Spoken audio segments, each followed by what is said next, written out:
Good morning, children. Today we are going to start lesson number 7 from our first flight book, Glimpses of India. This lesson is having three parts. Number 1, a baker from Goa, you can see on the screen. Number 2, Coorg.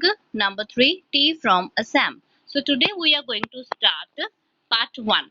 Okay? Before you read, a few things are over here which I want to discuss with you people, that what image of the people or places come into your mind when you think of your country.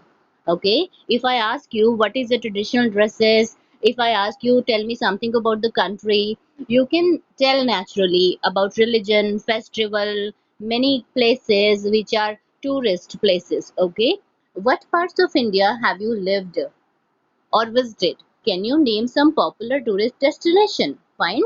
So I hope you can naturally tell you have visited. You may know that apart from the British, the Dutch and the French, the Portuguese have also played a part in the history of our country. Can you say which part of India show French and Portuguese influence?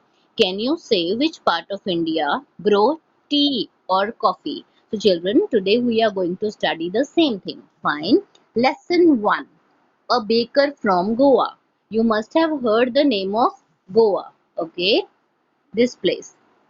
This is a pen portrait of a traditional Gaon village baker who still has an important place in his society. See children, before starting the lesson, I want to introduce you something about it. This lesson is basically about a baker. Baker mean to say a person who bakes breads. Okay, so this lesson is about the same. Name of the writer is written over here. This lesson basically is told by writer. He had explained the time of his grandfather's childhood. Children, see our writer, you can see the name. Fine.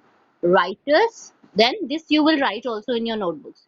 Writers, grandfathers, you can write apostrophe s here, grandfather's childhood. Okay, this is about that. Our elders are often heard reminiscing nostalgic. The meaning is written over here. Mean to say sometime you must have heard from your grandparents the stories of their childhood. Okay, so in this story, the same thing is going to happen. The writer is explaining the childhood time of his grandfather. Fine. Our elders are often heard nostalgic, meant to say thinking fondly of the past. About those old Portuguese days, the Portuguese and their famous loaves of bread. See children here, one thing is written L-O. If I write it like this, loaf. Fine. It meant to say, children, you must have eaten breads at your homes. Fine. You must have seen these kind of slices of breads when you purchase from the market. Fine. But when the bread is baked, it comes in this shape. Okay, you can see on the screen, it comes in this shape. It is baked in a loaf. So this is called a loaf. Later on, it is cut into the slices. Fine, later on. But this whole piece is called a loaf.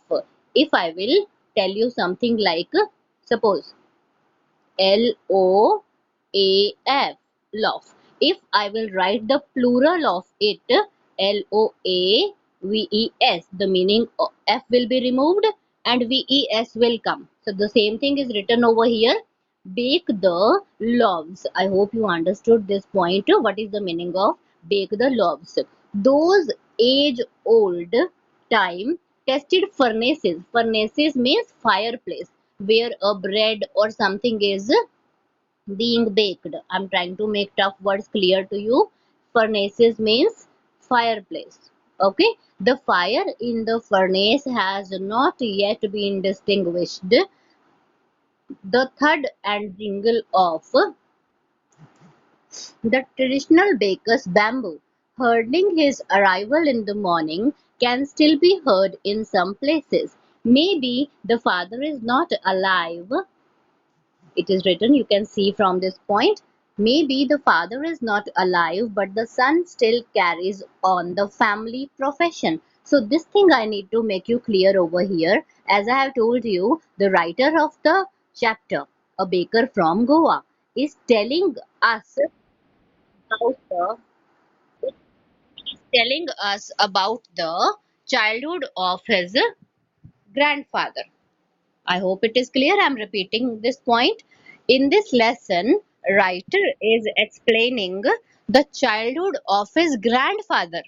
Sometime his grandfather was explaining about his childhood days, that how those children were excited about the bread loaves. Those children, I mean the grandfather of the writer. Okay, this you will write with you people very clearly, that in this lesson, writer has explained the childhood of his grandfather. Okay, that you can write it with you. There are two. During, okay, one thing is left, I guess, over here. The father is not alive, but the son carries on the family profession. These bakers are even today known the padders in Goa. Children, this word you will write with you, padder. It meant to say a person who bakes bread and sell it. Okay, this right. Because this question will also come, what you can call to a person who bakes bread in the Goa. You can write padder. Okay, let's continue from this point. Here, writer is telling to us that maybe this profession is continuing to the next generation. Suppose previously father was baking bread.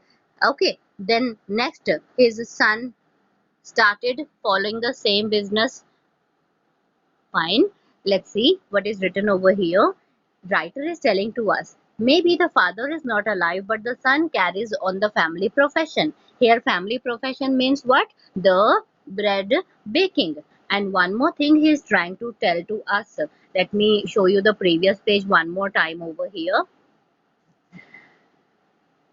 Okay, you can see from this point the third and the jingle off. Okay, this point I want to take your attention on childhood of the grandfather. Grandfather used to tell that in their childhood days, a baker used to come by thud. Thud is a sound of a stick, bamboo stick. Okay, that person used to come with a basket of breads in their street. Okay, and he used to see a jingle. Jingle meant to say a common tune or a song he used to sing, by which children used to understand the baker has come. After hearing that voice, he used to come. All the children ran into the street to for purchasing the breads.